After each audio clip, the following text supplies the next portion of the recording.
Boa noite, ouvinte da FM Universitária, mais uma vez aqui nas nossas sextas-feiras à noite, no nosso encontro no Educando Consciências. E hoje a gente tem a presença de um grande mestre que dispensa, na verdade, qualquer tipo de apresentação, professor Pedro Demo, da Universidade de Brasília, que vem conversar conosco aqui nessa série que a gente está fazendo do Educando na Educação. Professor Pedro Demo, muito boa noite. Boa noite. Obrigado por ter aceito o nosso convite. O nosso programa, como eu já falei, é um programa que ele tem uma temática muito fluida, no sentido de levar conhecimento, levar informação para essa população. Nessa temática que a gente está fazendo, professor, sobre educação, várias já foram as questões debatidas, discutidas. E o nosso programa ele tem uma intenção de provocar. Nessa provocação, eu vou pegar um pouco da tua fala de ontem, que no evento que você esteve do PAFOR, onde você coloca que a escola precisa obrigatoriamente ou necessariamente ser virada ao avesso. Nós temos uma escola que não promove um processo de aprendizagem e promove ensino. O que para o nosso ouvinte pode ser até um paradoxo, uma vez que o senso comum leva a crer que a escola precisa ensinar. E nós estamos, na verdade, promovendo uma discussão onde a escola ensina demais e acaba não ensinando. Ela precisa aprender.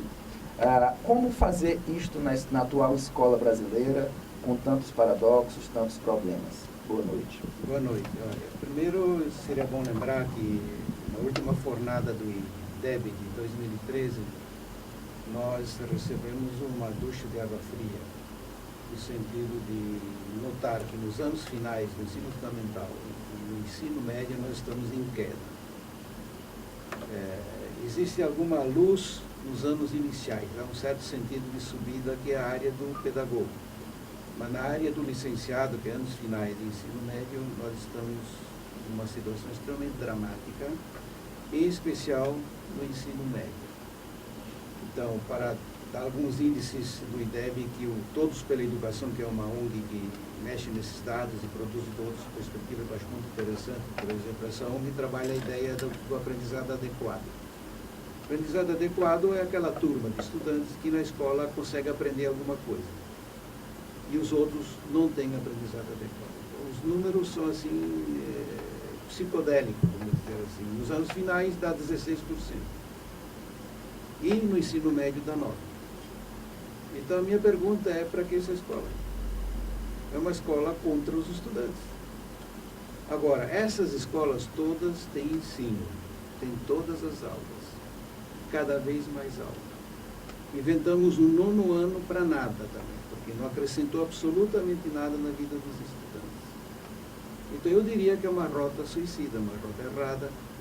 Nós temos um sistema de ensino, não temos nada a ver com aprendizagem. Os estudantes geralmente não aprendem na escola, embora tenham todas as aulas, porque nós fazemos uma confusão que foi consagrada na própria LDB, de confundir aula com aprendizagem. Então é bem brasileiro isso, embora também seja um parâmetro mundial, né? Mas aqui no Brasil é mais exacerbado. Os professores acham que o estudante aprende se tem aula. E o MEC também acha isso, tanto assim que sempre que pode aumenta as aulas. Aí ele faz uma confusão muito comum em estatística, porque se você pega os bons estudantes que têm algum bom proveito, eles têm mais tempo de aula. Então eles concluem que o bom proveito deles vem da aula. Não é nada disso. O bom proveito deles vinha que eles são mais ricos, estão numa família que cuida, tem em casa recursos interessantes para a educação, como enciclopédia, um bom computador, uma boa linguagem, os jornais, ou revistas e assim por diante. Não foi por aula que eles ficaram melhores, foi por outras razões.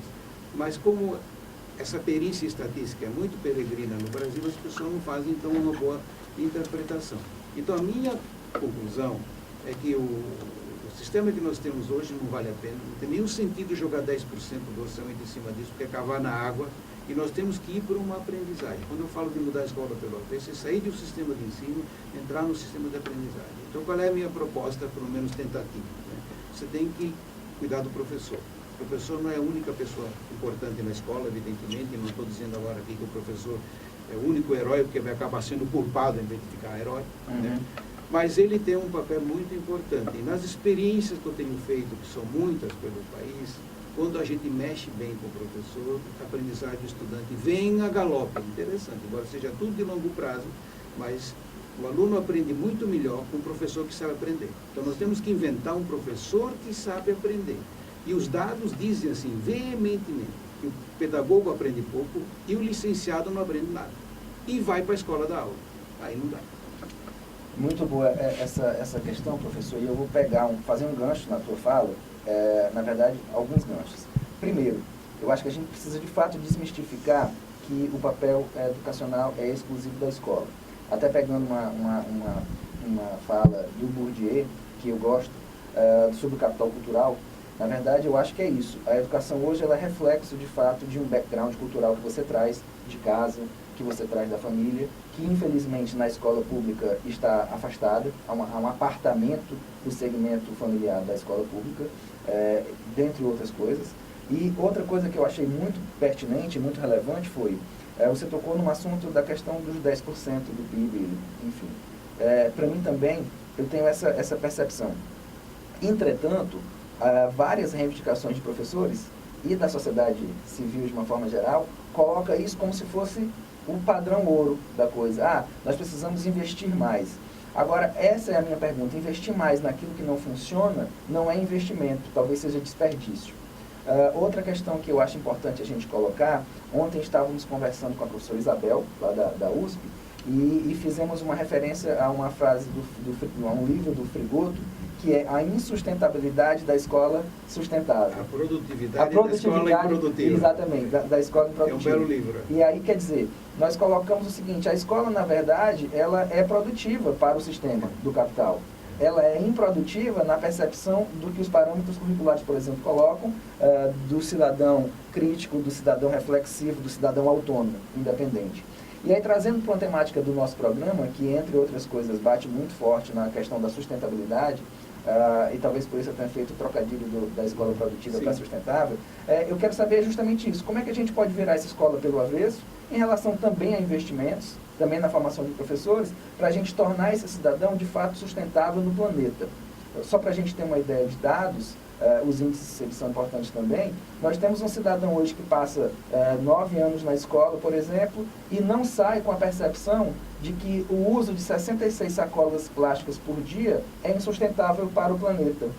Ele não sai com a percepção de que se eu tenho um automóvel que gera dentro de um circuito urbano gás carbônico suficiente para gerar um efeito estufa, se eu tirasse esse carro de circulação e investisse no metrô, por exemplo, um mês de metrô é basicamente o que um dia de carro produz em termos de gás carbônico. Então, assim, nós temos uma escola, de fato, paradoxal, nós não temos, no meu entendimento, a criação do homo sustentabilis, e como a gente pode mudar isso, se é que a gente pode mudar? Eu acho que pode mudar sim, porque alguns países mudaram e tem propostas interessantes, talvez a Finlândia seja um exemplo razoável, ainda que a gente não tenha nenhuma condição de ser a Finlândia, porque socioeconomicamente nós somos muito diferentes da Finlândia. Mas enfim, lá se aprende bem, a grande maioria dos estudantes aprende bem, dá 95%, um pouco mais por cento, uma coisa impressionante. Mas eles cuidam de aluno por aluno e tem um professor com mestrado. Muito devotado também à educação científica, ela é muito tomada a sério, acho que nós ficamos completamente para trás. A escola não dá educação científica, e sobretudo a universidade não trabalha educação científica. Tanto assim, o estudante fica 4 anos na universidade e sai de lá sem saber produzir conhecimento próprio, que é um desaforo sem nome. Você tira a oportunidade do jovem de ter uma das maiores habilidades necessárias hoje no mundo do conhecimento, que é saber produzir conhecimento. Não ficar escutando aula, não ficar copiando, ficar plagiando, ficar reproduzindo. Isso é coisa de terceiro mundo para nunca mais sair de lá. Então, a gente quer 10% para investir na educação, mas numa coisa que tenha sentido. Então, eu acho que tem que melhorar muito o salário do professor, porque embora o professor possa não ter muita capacidade, e os dados sugerem que ele realmente não tem muita capacidade, ele não pode ser um antiprofissional. O professor é o pai dos profissionais, é o profissional dos profissionais. Então, o salário de R$2.000, como diz que é pouco menos até, né?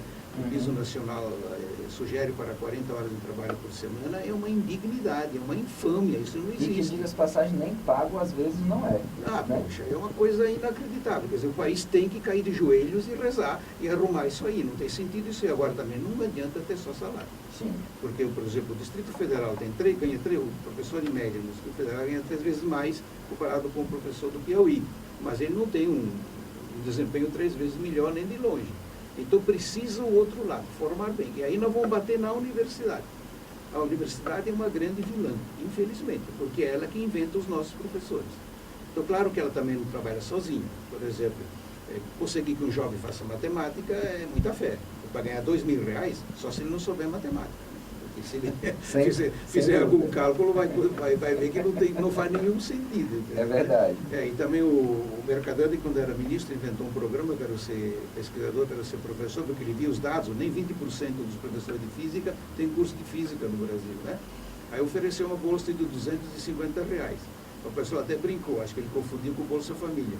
Hoje eu acho que esse dinheiro já está em 400, coisa assim, mas é uma coisa inacreditável. Quer dizer, o MEC sabe da miséria, mas também não se propõe a resolver. Então acho que tem solução sim. A solução mais prática é via professor, que não pode ser visto sozinho, isolado, não tem sentido nenhum isso. Você disse muito bem que a educação é um composto muito grande, não se dá só na escola, você tem que trabalhar o capital cultural, a família tem uma influência enorme nesse tipo de coisa, e também isso coloca já um grande problema. Muita gente no Brasil é pobre, muita gente. E cuidar de um filho pobre na escola é completamente diferente de cuidar de um filho rico.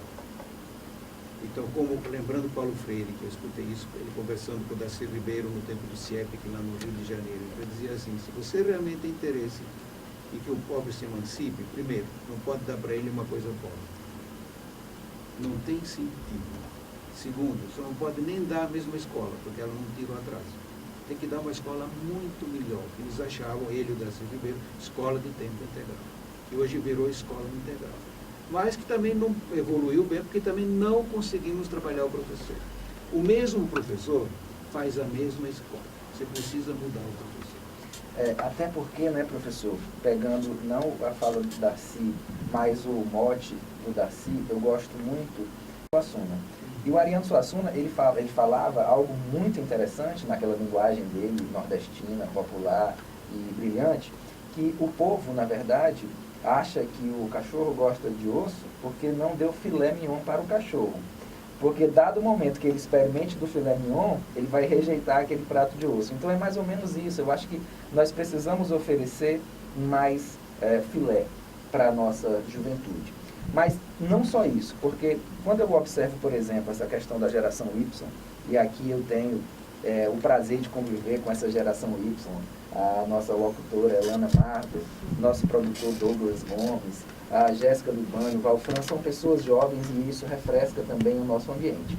Entretanto, essa geração Y, eu quero depois inclusive ouvir um pouco da Elana, ela é doutrinada à questão dos 140 caracteres. E aí isso para mim é um paradoxo imenso, porque você fala na questão da autoria, que eu comungo dessa experiência. Você fala na questão da pesquisa na educação, educação pela pesquisa com a pesquisa para a pesquisa. Mas como formar o autor, como formar o protagonista, se esse protagonismo, quando a gente leva para a geração atual, ela é encarcerada dentro de um limite, é encarcerada dentro de um padrão. Isso tem como promover a autoria dentro dessa perspectiva, professor? Bem, olha, primeiro vamos começar do começo, então, né? Toda aprendizagem bem feita, no fundo, é uma autoaprendizagem. Isso a neurociência hoje coloca muito bem, Maturana com autopoiese. Então há um relativo acordo, ainda que eu acho que a aprendizagem é um tema tão grande, tão multifacetário, que a gente nunca vai ter um acordo final, nunca vai resolver isso direito. Mas nós avançamos muito. Então, toda aprendizagem só é aprendizagem se dela resultar uma autoria. Então, o próprio sistema evolucionário é assim. Vamos tomar um caso mais próximo da gente. Em casa, quando a gente funciona bem com os filhos, o que a gente faz com os filhos? A gente monta um ambiente favorável para ele se desenvolver. Não é a gente que desenvolve o filho. O filho se desenvolve autopoieticamente. Então, a coisa vem de dentro. Quando o filho não cresce, a mãe não estica o filho para ver se ele cresce. Põe ele para brincar melhor, comer melhor, dormir melhor, se alegrar melhor, ter um ambiente emocional melhor. Então, o nosso papel é externo. A aprendizagem vem de dentro. A grande motivação da aprendizagem é interna. Então, isso sempre é possível, que é simplesmente um dado evolucionário. Nós aqui temos uma escola pela vez. Uma escola que quer ensinar, que quer entupir, que repassa conteúdo, uma escola completamente alucinada. Mas se ela fosse minimamente compatibilizada com aquilo que a própria evolução espera, ela seria uma coisa totalmente diferente. Tem um ranço que vem da religião, porque a escola nasceu no fundo na sacristia, a universidade também nasceu na sacristia, então ela é prepotente, ela é autoritária, ela acha o que é melhor que os outros, ela fica dizendo que os outros têm que saber, os outros não têm chance nenhuma, só tem que escutar, como na escola a criança é condenada à passividade, tem que escutar, tomar nota e fazer prova. Não é isso que acontece na escola? Então, na escola só tem aula, não tem aprendizagem. Então nós temos que voltar àquilo que é o óbvio ululante. O que a evolução nos diz todo dia. A evolução é um sistema de aprendizagem, não é um sistema de ensino. É bastante importante isso que o senhor disse, a questão que a escola, os professores só dão conteúdos, né? Os alunos só tomam nota daquilo. Hoje a gente vê várias escolas em que os alunos estão com excesso de informação e estão se estressando, estão ficando muito cheios daquilo tudo e acabam coisas assim que não é normal para adolescentes e crianças, né? Acabam entrando em depressão, acabam, enfim, se suicidando por causa dessa cobrança maior até da escola, que a escola quer fazer os dois papéis. Então é algo que hoje não é normal, porque comparado antigamente, né? Porque vinha mesmo da família, daquela educação anterior da escola. Não, olha, também voltando ao problema da autoria que você colocou bem aí, né? A autoria é uma coisa muito natural, né? Todos os seres humanos são chamados autoria. O próprio Madurana diz que isso é de qualquer ser vivo. E tem gente que diz hoje que é de todos os seres, também não vivos, né? Porque existe uma margem de manobra, existe uma margem de informação que as próprias coisas físicas percebem, como, por exemplo, na estrutura atômica, que você conhece melhor que todos nós aqui, né? Então, eu acho que isso se perdeu. A escola não sabe trabalhar isso e é uma coisa muito, que me chama muito a atenção, porque é muito contraditória na universidade. Todas essas boas teorias são universitárias. Piaget, Vygotsky, tudo gente da universidade, e lá não se pratica. Por exemplo, vou dar um exemplo que para mim é uma coisa extremamente odiosa. Toda pessoa que fez um mestrado, fez um doutorado, teve uma bela experiência de aprendizagem autoral. Sim. Porque teve que fazer pesquisa e fazer um livro. E foi orientado e teve que defender. Então, é um acordo geral. Todo mundo que passou por essa depois, eu nunca aprendi tão bem na vida. Quando esse cara chega na sala de aula, só dá aula. Reproduz aquilo que ele não perde tempo em dar para o aluno a mesma oportunidade. Então, eu acho um dos maiores desaforos brasileiros é você ficar 4 anos na universidade e sair de lá sem saber produzir conhecimento próprio, que é a grande habilidade de hoje. Isso aí é um roubo, isso é um escárnio. Talvez isso aí tenha a ver, eu não sei, eu gosto muito do Arrastão do Paulo Freire, que ele diz mais ou menos o seguinte, né? Não tem, obviamente, ipsis literis o que ele falou, mas é mais ou menos o seguinte, o cidadão, ele foi tão condicionado na situação de opressor, que quando ele toma o papel de protagonista, ele reproduz a opressão que viveu. Né? Então, talvez o professor, por mais bem intencionado que seja, e aqui vale a pena ressaltar, esse discurso de culpabilização do professor, para mim, não é o cerne, né? Então não é querendo achar culpados, mas enfim, o professor muitas vezes ele reproduz aquilo que foi condicionado porque foi doutrinado dentro dessa lógica.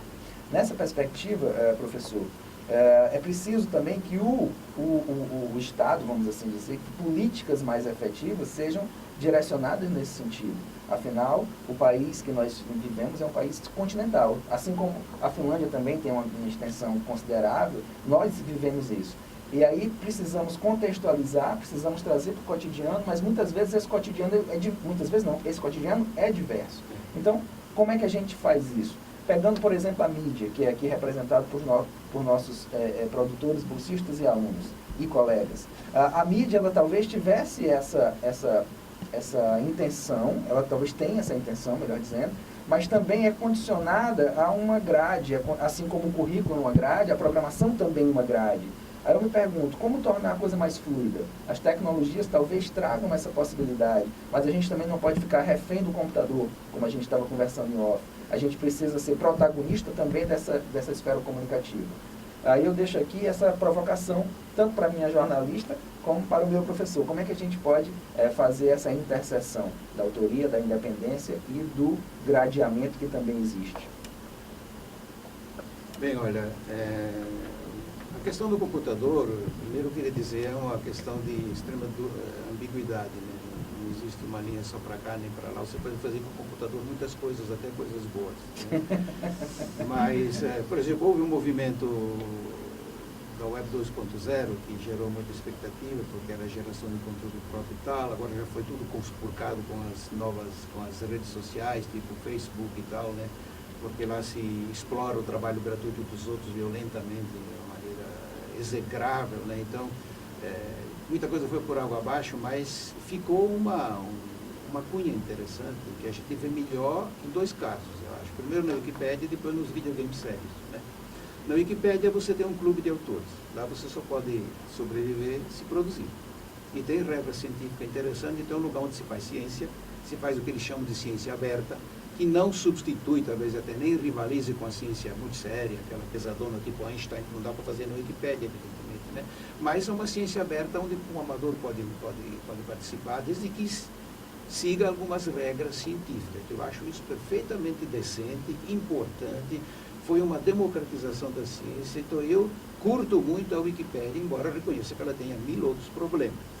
Os videogames sérios, por exemplo, o Di, o Prensky, eles dizem que o melhor ambiente de aprendizagem que existe hoje é videogame sério. Por que eles dizem isso? Porque vão lá para a teoria do Vygotsky, pegam aquela zona do isolamento proximal dele, transformam no scaffolding, que virou um termo técnico dos Estados Unidos, que é aquela ideia de que é um ambiente em que você é desafiado a pesquisar, a participar de fórum constantemente, a fazer software para dar conta do jogo, a passar de fase para fase, que aqui vem o scaffolding, então uma prepara a outra, tá, como o Vygotsky queria, né, de colocar sempre um desafio maior, né, para o estudante ir evoluindo. E aí, então, o cara constrói uma autonomia e uma independência impressionante. Então, as pesquisas mostram que quem joga bom videogames sérios, eles avançam imensamente. E mostrou uma coisa, tirou um pouco a carapuça da escola, que disse, não, a juventude não quer mais nada, eles não querem ler, não sei o que e tal. No videogame não tem nada disso. O que eles detestam no videogame é um joguinho facilitado. É um joguinho à toa. Eles querem o de lascar. Aquele para morrer.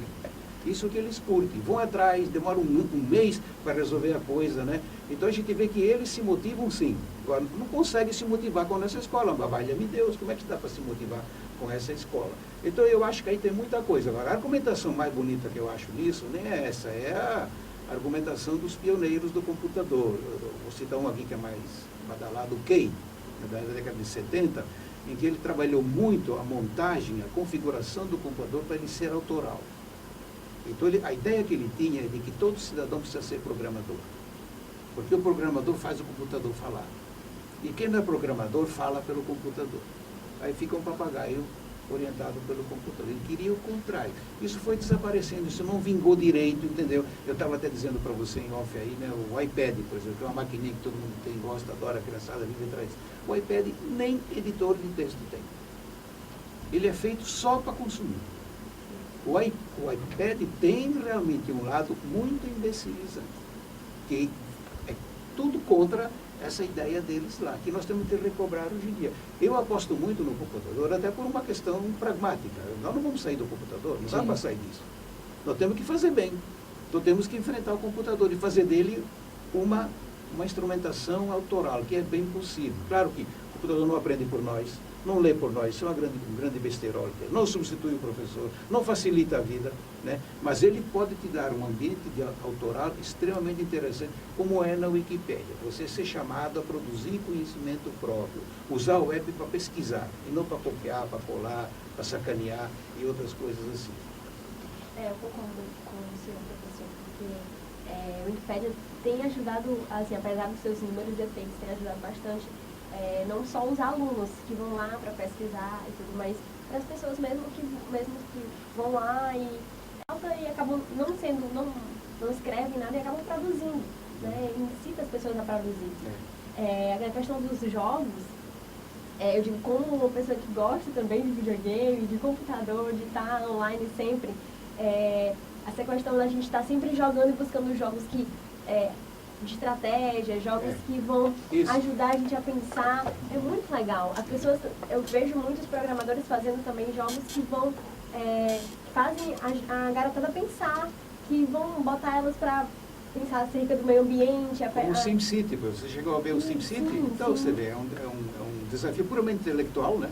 O jogador assume a carapuça de um prefeito e vai arrumar a cidade, que é um abacaxi desgraçado. Então, ele tem que estudar, tem que correr atrás, não sei o quê. Chamou muita atenção, vendeu horrores, porque é um vídeo que não tem sexo, não tem violência, não tem espalhafato, não tem nada. É só um bonito desafio intelectual. Então, ele tem muita potencialidade, então, ele tem que aproveitar isso.